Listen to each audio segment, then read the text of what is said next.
Praise the Lord church. फिर एक बार यीशु मसीह के नाम से आप सबों को मैं सलाम करता हूं। इस नए वर्ष के पहले इस इतवार के दिन में जब आज हम सबों ने सुबह अपने मेरा विश्वास है अपने कलीसियाओं में हमने परमेश्वर को धन्यवाद दिया।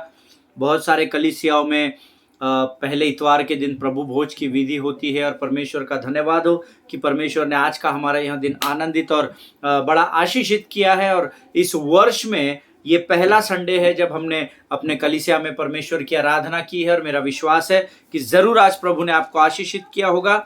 और फिर एक बार प्रभु ने हम सबों को इकट्ठा किया ताकि हम जिस विषय पर हम मनन और अध्ययन कर रहे हैं, परमेश्वर इम्मानुएल के विषय में, परमेश्वर उसमें उसे समझने में हमारी सहायता और मदद कर सके। मैंने उस दिन आपको बताया था कि धन्यवाद के साथ जब हम परमेश्वर के सम्मुख जाते हैं तो स्वर्ग अपने फाटकों को खोल देता है। हालेलुया। प्रियो, आज फिर एक बार प्रभु को धन्यवाद दे कि उसने आपको और मुझे उसके सम्मुख लेकर आया है ताकि हम उससे वाणी को सुन सके और उन वाणी को सुनकर हम अन्य जातियों के लिए आशीष और आदर का कारण बन सके। हालेलुया। फिर एक बार प्रियो, आज हम अपने अपने पवित्र शास्त्र निकालेंगे और इससे पहले कि इम्मानुएल परमेश्वर के विषय में बहुत सारी भेद की बातों को जो प्रभु हमको बता रहा है हम और अधिक सीखे, इससे पहले हम क्यों ना अपने अपने पवित्र शास्त्र निकाल कर कुछ वचनों को पढ़ेंगे। और आज जो पढ़ने के लिए हमने वचन लिए हैं वो है भजन संहिता उसका 40 अध्याय उसके 1 से 4 वचनों को हम पढ़ेंगे। भजन संहिता 40 उसके 1, 2, 3 और 4 वचनों को। साम्स चैप्टर 40 वर्सेस 1, 2, 3, 4 हम सब एक साथ पढ़ेंगे। मेरा विश्वास है आपके पवित्र शास्त्र आप जरूर साथ में लेकर बैठे हैं। आइए हम इन वचनों को पढ़कर प्रभु की महिमा करें। वचन कहता है, मैं धीरज से यहोवा की बाट जोहता रहूंगा। इसको अंडरलाइन कर लीजिए, वचन बहुत ही सटीक है। मैं धीरज के साथ यहोवा की बाट जोहता रहूंगा, ऐसा वचन में लिखा है। आमीन। और मैं धीरज से यहोवा की बाट जोहता रहा और उसने मेरी ओर झुककर मेरी दोहाई सुनी। उसने मुझे सत्यानाश के गड्ढे और दलदल की कीच से उबारा और मुझको चट्टान पर खड़ा करके मेरे पैरों को दृढ़ किया है। उसने मुझे एक नया गीत सिखाया जो हमारे परमेश्वर की स्तुति का है। बहुतेरे यह देख कर डरेंगे और यहोवा पर भरोसा रखेंगे। क्या ही धन्य है वह पुरुष जो यहोवा पर भरोसा करता है और अभिमानियों और मिथ्या की और मुड़ने वालों की और मुंह न फेरता हो। हालेलुया। परमेश्वर इन पढ़े हुए वचनों पर हम में से प्रत्येक को आशीष दे। प्रियो, जब धर्मी यहोवा की धीरज धरकर बाट जो होता है तो वचन कहता है परमेश्वर स्वर्ग से झुककर हमारी प्रार्थना और हमारी विनतियों को सुनता है। हालेलुया। लेकिन हम कई बार अपने सुविधा के अनुसार परमेश्वर को चाहते हैं कि वो हमारी प्रार्थना का उत्तर दे, लेकिन जो धीरज से यहोवा की बाट जो होता है परमेश्वर झुक कर स्वर्ग से उसकी दोहाई को सुनता है, ऐसा वचन कहता है। हालेलुया। और जब वो दोहाई को सुनता है, आपकी विनती आपकी प्रार्थना को आपको आपसे सुनता है, तो आप जिस भी गड्ढे में क्यों ना हो, चाहे बहलिए के जाल में आप फंसे हुए क्यों ना हो, चाहे शत्रु ने आपके विरोध में फंदा क्यों ना लगाया हो, लेकिन भजन संहिता उसका 40 अध्याय उसका 2 वचन आपसे वायदा करता है, जब मैं धीरज से यहोवा की बाट जोहता हूं तो यहोवा केवल मेरी प्रार्थना को सुनता ही नहीं है, पर मैं जिस दशा में जिस परिस्थिति में फंसा हुआ हूं उसने मुझे सत्यानाश के गड्ढे और दलदल की कीच में से उभारा है। हालेलुया। वो आपकी प्रार्थना को केवल सुनता नहीं है, परंतु जिस परिस्थिति में आप है उस परिस्थिति से आपको बाहर निकालता है। और केवल बाहर ही नहीं निकालता है, आगे परमेश्वर का वचन कहता है, और मुझको चट्टान पर खड़ा करके मेरे पैरों को दृढ़ किया है। हालेलुया। आमीन। प्रियो, परमेश्वर महान और जीवित परमेश्वर है। वो धर्मी की हर एक प्रार्थना को सुनता है, लेकिन मुझे और आपको धीरज के साथ उसकी बाट जोहने को कह रहा है। हालेलुया। आमीन। आगे वचन कहता है, उसने मुझे एक नया गीत सिखाया जो हमारे परमेश्वर की स्तुति का है। बहुतेरे यह देख कर डरेंगे और यहोवा पर भरोसा रखेंगे। हालेलुया।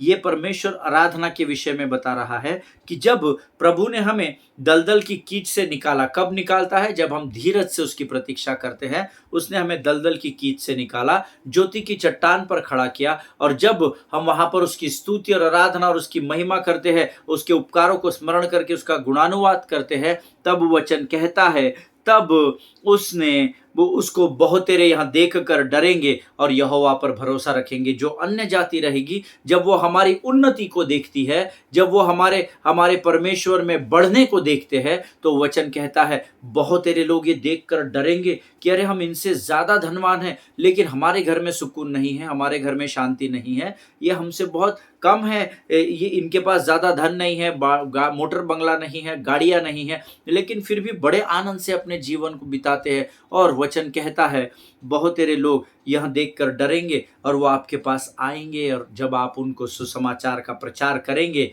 वचन कहता है बहुत सारे लोग यहोवा पर भरोसा रखेंगे। हालेलुया। इसलिए नहीं क्योंकि उनके जीवन में कुछ हुआ है, परंतु इसलिए क्योंकि वो पहले आपके जीवन में यहोवा की आशीष को देखेंगे। हालेलुया। चौथा वचन कहता है क्या ही धन्य है वह पुरुष जो यहोवा पर भरोसा रखता है। हालेलुया। आपको और मुझे, जो हम यहोवा पर भरोसा रखते हैं हर परिस्थिति में, ऐसी जाति को यहोवा स्वयं धन्य कहता है। और अभिमानी और मिथ्या की ओर मुड़ने वालों की ओर मुंह न फेरता हूँ। जो घमंडी लोग हैं, जो जो बुड़बुड़ाने वाले, कुड़कुड़ाने वाले लोग हैं, उनके साथ अपने संगति को व्यर्थ न गवाते हुए जो यहोवा पर भरोसा रखता है, यहोवा उसको धन्य कहता है। हालेलुया। प्रियो, प्रभु इन वचनों को समझने में आपकी सहायता और मदद करे। हम लोग इम्मानुएल परमेश्वर के बारे में पिछले कुछ दिनों से सीख रहे हैं और प्रभु का धन्यवाद हो। कल हमने बहुत महत्वपूर्ण बातें सीखी थी। कई लोगों के मुझे फ़ोन आए हैं और सही में कल लोगों ने यूसुफ और मरियम दोनों की वंशावली को पढ़ा है, और मुझे आज लोगों ने फ़ोन करके बताया है कि कैसे प्रभु ने उनको कई बातें जो वे जानते ही नहीं थे, उन्हीं वचनों के द्वारा परमेश्वर ने उनसे बातें की है। आमीन। आइए इस समय हम प्रभु से मन्ना प्राप्त करने जा रहे हैं। हम अपने आप को नम्र और दीन करेंगे और हम प्रार्थना करेंगे। आइए हम दुआ करें। धन्यवाद और धन्यवाद के साथ फिर एक बार तेरे अनुग्रह के सिंहासन के सामने आते हैं राजा। प्रभु तेरी स्तुति करते हैं, तेरा गुणानुवाद करते हैं राजा। प्रभु हम इस समय प्रार्थना करते हैं कि दिन भर तूने हमें संभाल कर रखा, यह समय हमारे जीवन में दिया। प्रभु परमेश्वर पिता, इस समय हम अपने शरीर, प्राणात्मा और बुद्धि को तुझे समर्पित करते हैं। प्रभु यीशु के लहू में हम अपने आप को ढापते हैं। परमेश्वर पिता, शैतान की हर एक युक्ति योजनाओं को हम अपने जीवन से खदेड़ते हैं प्रभु जी। और परमेश्वर पिता, वचनों को समझने के लिए तू हमें स्वर्ग की बुद्धि से भरने जा रहा है, ऐसा विश्वास करते हैं। और इस विनती को धन्यवाद के साथ यीशु नासरी के नाम से मांगते हैं। सुन और बड़ी दया से ग्रहण कर। आमीन, आमीन। हालेलुया। प्रियो, प्रभु भला है और उसकी करुणा सदा सदा की है, ऐसा वचन कहता है। आमीन। कल हमने पवित्र शास्त्र से कुछ गंभीर बातों का अध्ययन किया था। कल मैंने आपको कुछ बहुत इंपॉर्टेंट बातें बताई थी। कल मैंने आपको बताया था कि कैसे इब्रानियों की पत्री उसका 10वां अध्याय उसके 5वें वचन में कैसे पिता और पुत्र, इससे पहले कि यीशु मसीह बालक बनकर उस चरनी में उत्पन्न हो, उससे पहले कैसे यीशु मसीह पुत्र अपने पिता यहोवा से स्वर्ग में बातें करता है। और उस वचन का हमने बड़ी गहराई से मनन और अध्ययन किया था। हालेलुया। मैंने कल आपको ये भी बताया था, the way you get closer to God is to get closer to Jesus. Hallelujah. जिस तरीके से आप यहोवा परमेश्वर के करीब बढ़ते चले जाते हैं, उसी प्रकार से जैसे जैसे आप उसकी ओर बढ़ते हैं, आप यीशु की ओर बढ़ते चले जाते हैं। हालेलुया। प्रियो, कल जब मैं आपसे वचन प्रचार कर रहा था, मुझे आज कुछ लोगों ने, 2 या 3 लोगों ने फ़ोन करके पूछे कि ईसा मसीह के मृत्यु के 70 वर्षों बाद ये इसका आपके पास क्या प्रमाण है। तो मैंने उनको किसी को जवाब नहीं दिया था। मैंने उनसे कहा था मैं वचन में बताऊंगा, और ये जो कोई प्रमाण नहीं दे सकता मैं आपको, क्योंकि ये पवित्र शास्त्र में लिखा हुआ है। हालेलुया। इसके लिए आपको पवित्र शास्त्र पढ़ना होगा।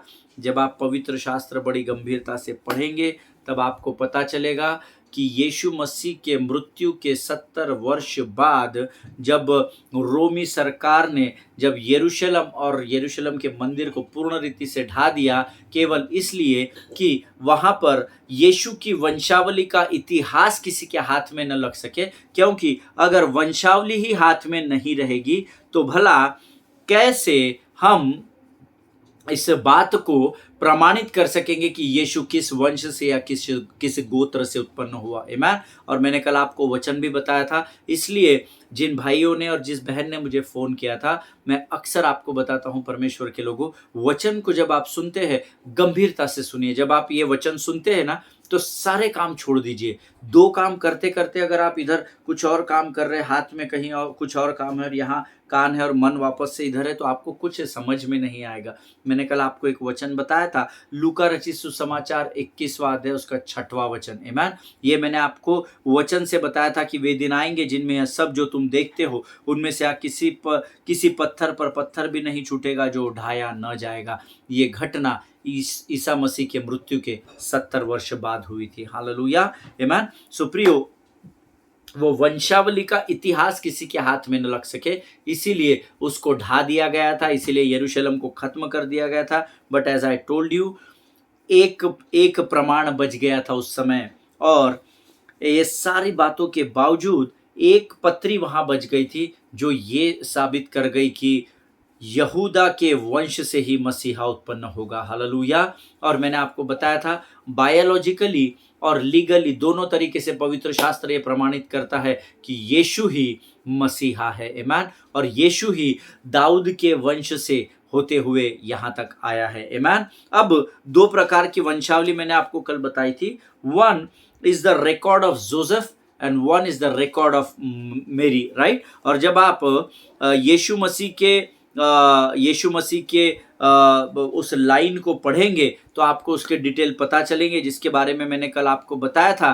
कि मत्ती रचित सुसमाचार उसका 1 अध्याय उसका 6वां वचन, और यीशे से दाऊद राजा उत्पन्न हुआ और दाऊद से सुलेमान उस स्त्री से उत्पन्न हुआ जो पहले हित्ती उरिया की पत्नी थी। आमीन। अर्थात यहाँ पर दाऊद की वंशावली के बारे में पूर्ण रीति से लिखा गया। मैंने आपको कल होमवर्क भी दिया था, मत्ती रचित सुसमाचार उसका 1 अध्याय उसका 16 पहले अध्याय के पूरे वचनों को 16 वचनों को पढ़ने के लिए मैंने कहा था। मुझे नहीं पता आप में से कितनों ने पढ़ा है, लेकिन जिन्होंने पढ़ा है उनसे जरूर प्रभु ने बात की है, क्योंकि मुझे लोगों ने गवाहियां दी है। आमीन।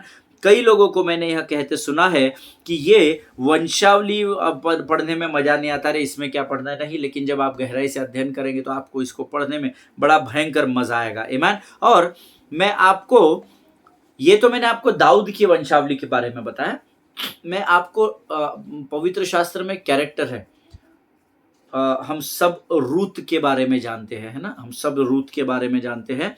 और रूत की किताब में रूत के विषय में बहुत सारा अध्ययन दिया हुआ है, और रूत की किताब का जितने लोग अध्ययन कर चुके होंगे वो जरूर जानते होंगे कि रूत ये यहूदा के गोत्र से नहीं थी, परंतु वो एक मोआबी स्त्री थी। हालेलुया। वो दाऊद के गोत्र से नहीं थी प्रियो। आमीन। सो दाऊद तो यिशै का पुत्र दाऊद, और उसकी वंशावली हम मत्ती 1 में देखते हैं। लेकिन जब मैं इसको बड़ी गहराई में जाकर सोच रहा था, मनन कर रहा था, प्रभु ने मेरे ध्यान को रूत की किताब की ओर लेकर गया, और हम सब जानते हैं कि वो एक यहूदी स्त्री नहीं परंतु एक मोआबी स्त्री थी। लेकिन वचन क्या बताता है जब मैं इन वचनों को पढ़ रहा था, क्योंकि वो अपनी मदर इन लॉ, अपनी सास नियोमी के साथ उसके पीछे पीछे चल पड़ी, और उसके साथ वो इज़राइल जब आई, अर्थात इज़राइल में जब उसने प्रवेश किया, जहां उसकी मुलाकात बोआज से हुई, ऐसा वचन कहता है, हिंदी में बोअज कहते हैं,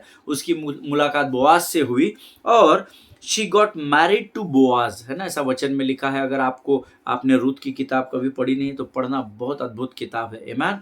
बहुत सारी बातें प्रभु आप पर प्रकट करेगा। और वो एक मोआबी स्त्री थी, इज़राइल से नहीं, इज़राइल में उत्पन्न नहीं हुई थी, या इज़राइल के गोत्र से या वंश से भी नहीं थी, मोआबी स्त्री थी, ऐसा वचन बताता है। लेकिन जब वो अपनी सास की आज्ञा का पालन करते करते विश्वास योग्यता के साथ जब उसने अपने सास नियोमी के साथ इज़राइल में प्रवेश किया, तो उसकी मुलाकात एक व्यक्ति से हुई जिसका नाम बोअज था, और वचन बताता है कि आगे she got married to Boaz, उसकी शादी बोआज से हुई, और एक पुत्र उसको हुआ जिसका नाम ओबेद था, ऐसा वचन में लिखा है। नियोमी रूत और बोआज का जो पुत्र था उसका नाम ओबेद था, और इसी ओबेद से यिशै उत्पन्न हुआ था, अर्थात दाऊद का पिता, जो हमने मत्ती रचित सुसमाचार उसके 1 अध्याय के 6वें वचन में पढ़ा था। और यीशे से दाऊद राजा उत्पन्न हुआ, लेकिन ये जो यीशे है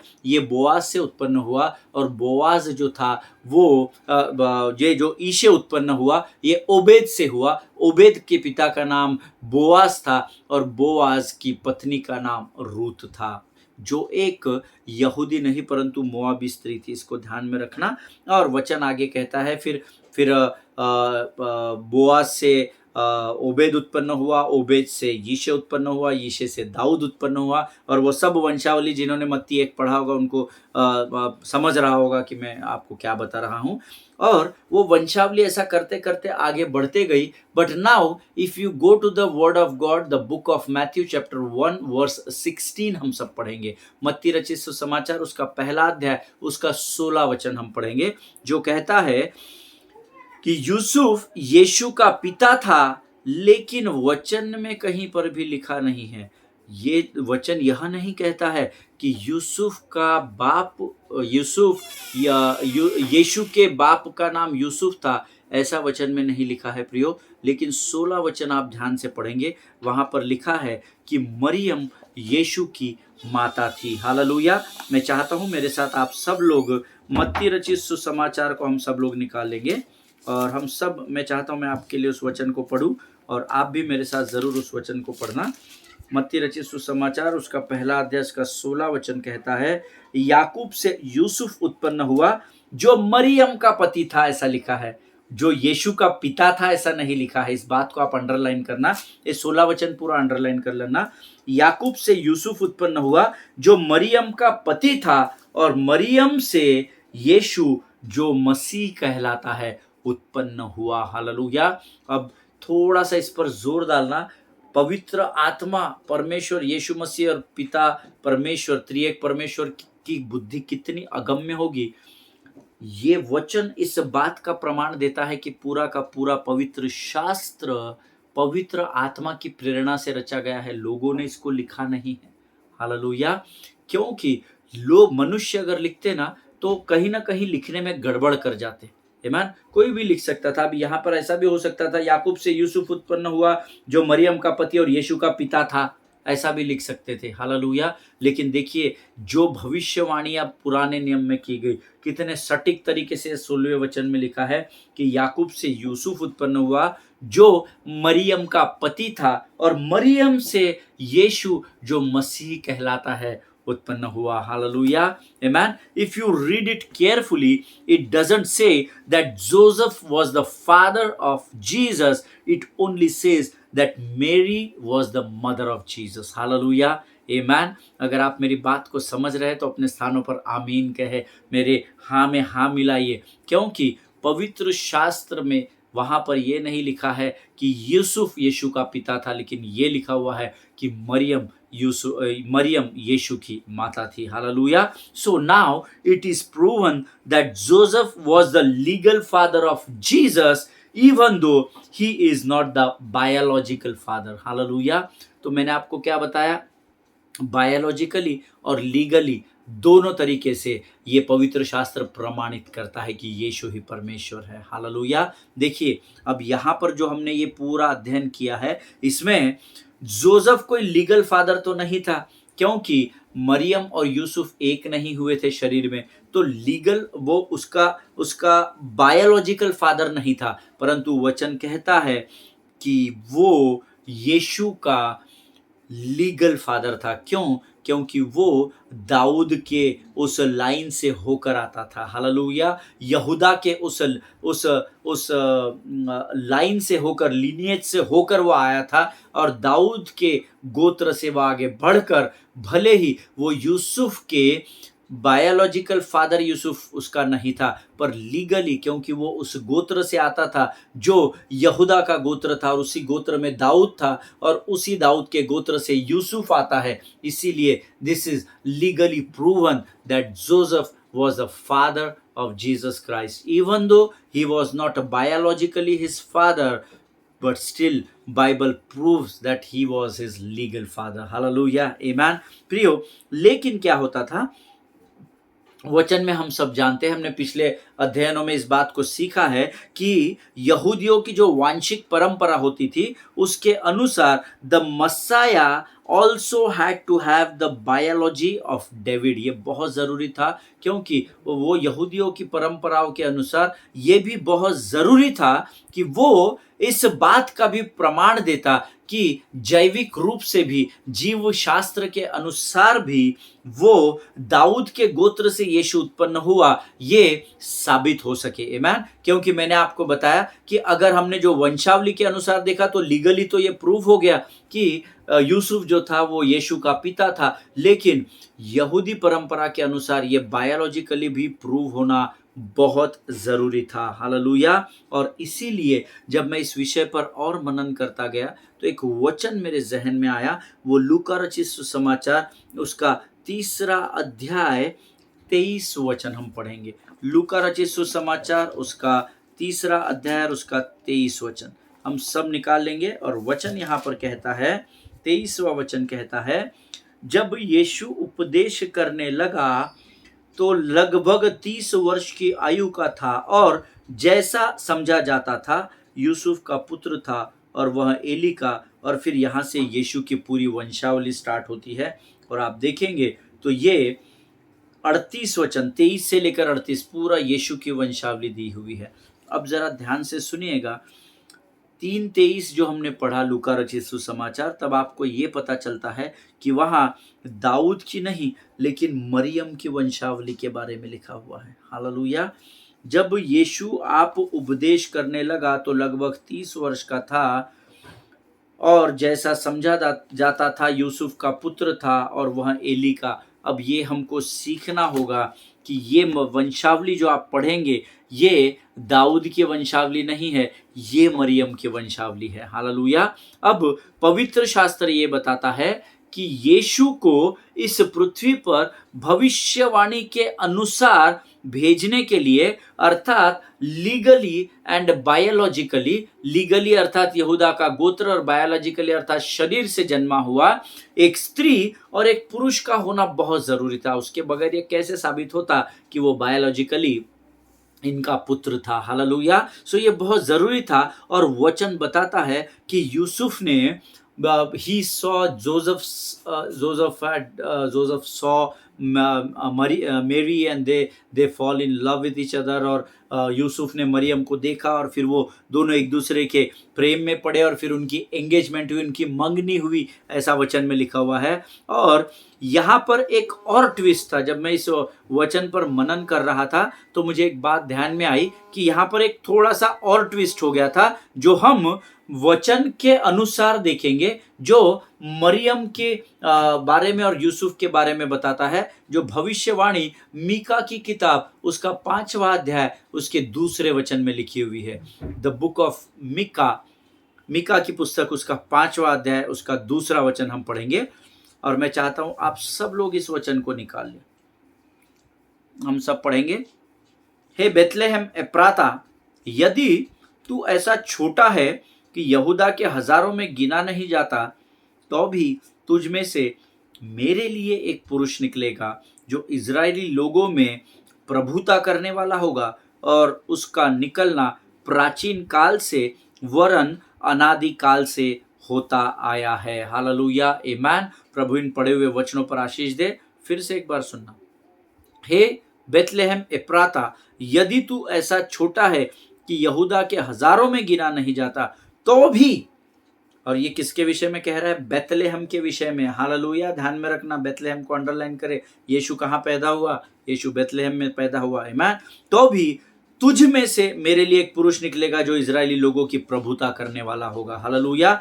इसका अर्थ है कि यह वचन मीका 5:2 हमको ये बताता है, the word of God says the Messiah had to be born in Bethlehem। Hallelujah. इसका अर्थ है कि पवित्र शास्त्र हमें ये सिखाता है कि चाहे कुछ भी हो जाए, लेकिन मसीहा जो था वो बैतलहम में अर्थात इज़राइल में ही उत्पन्न होना जरूरी था। हालेलुया। ये मीका ने की हुई भविष्यवाणी थी हजारों वर्ष पूर्व। आमीन। और यह हजारों वर्ष पूर्व की गई भविष्यवाणी थी कि मसाया जो है या मसीहा जो है वो बैतलहम में ही जन्म लेगा। हालेलुया। आमीन। और उसके बाद जब हम लूका रचित सुसमाचार उसका दूसरा अध्याय उसके 2, 3, 4 वचन हम पढ़ेंगे, the gospel of Luke chapter 2 versus 2, 3 and 4, और यहां पर वचन कहता है, यह पहली नाम लिखाई उस समय हुई जब क्विरिनियुस सीरिया का हाकिम था। सब लोग नाम लिखवाने के लिए अपने अपने नगर को गए। अतः यूसुफ भी इसीलिए कि वह दाऊद के घराने और वंश का था, गलीली के नासरत नगर से यहूदिया में दाऊद के नगर बैतलहम में गया। हालेलुया।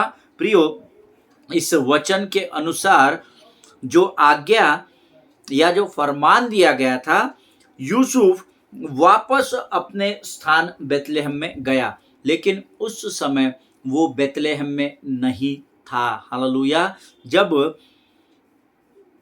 क्विरिनियुस जो सीरिया का हाकिम था, उसने ये जब फरमान निकाला गया उसके होते हुए, उसके हाकिम होते हुए कि भाई सब के सब लोग अपने अपने नगर को जाए, कौन किधर का है कौन किधर का नहीं है, जिसको अभी हम मतदाता परिचय पत्र बोलते हैं ना, वोटर आईडी कार्ड है हम सबों के पास, है ना, ये उस समय था। और वचन कहता है यह पहली नाम लिखाई थी, ऐसा पहली बार हुआ था। हालेलुया। और तब यूसुफ कहा था, यूसुफ गलील के नासरत नगर में था। हालेलुया। लेकिन वचन कहता है गलील के नासरत नगर से यहूदिया में दाऊद के नगर बैतलहम को वो गया। ईमान। क्योंकि नाम लिखाना की आज्ञा का फरमान हुआ था। ईमान। और इस वचन के अनुसार जो आज्ञा या फरमान दिया गया था, बैतलहम में वापस यूसुफ बैतलहम में आया। क्यों? क्योंकि वो जिस कुल का था, जिस वंश का था, उसकी नाम लिखाई करना उसको अनिवार्य था। And this was the exact time according to word of God when Mary had to give birth to her baby boy. Hallelujah. So that the prophecy would be fulfilled. Hallelujah. ये वही समय था प्रियो जब क्विरिनियुस जो सीरिया का हाकिम था और उसने यहाँ फरमान निकाला, और यहाँ से गलील से होकर के, नासरत से होकर के उसका बैतलहम में नाम लिखाने आना, ये एग्जैक्ट उसी समय हुआ जब मरियम बैतलहम में थी और जब वो उसका प्रसव पीड़ा का समय पूर्ण हो चुका था और वो एक पुत्र को बैतलहम में जन्म देने वाली थी, ताकि परमेश्वर के भविष्यवक्ताओं के द्वारा होने वाली भविष्यवाणी पूर्ण हो सके। Hallelujah. And thus God became the man in flesh. और इस प्रकार से यहाँ से यूसुफ आया और यहाँ से मरियम का बैतलहम में प्रसव का समय पूरा हुआ। And thus the prophecy fulfilled and thus the God came in the form of flesh in this earth. Hallelujah. Amen. प्रियो, और ऐसा परमेश्वर ने क्यों किया? क्यों प्रभु मनुष्य के रूप में? Why we call him God in flesh? Because परमेश्वर हमारे साथ हमारी निर्बलताओं में रह सके, इसलिए परमेश्वर ने इस पृथ्वी पर मनुष्य के रूप में जन्म लिया। हालेलुया।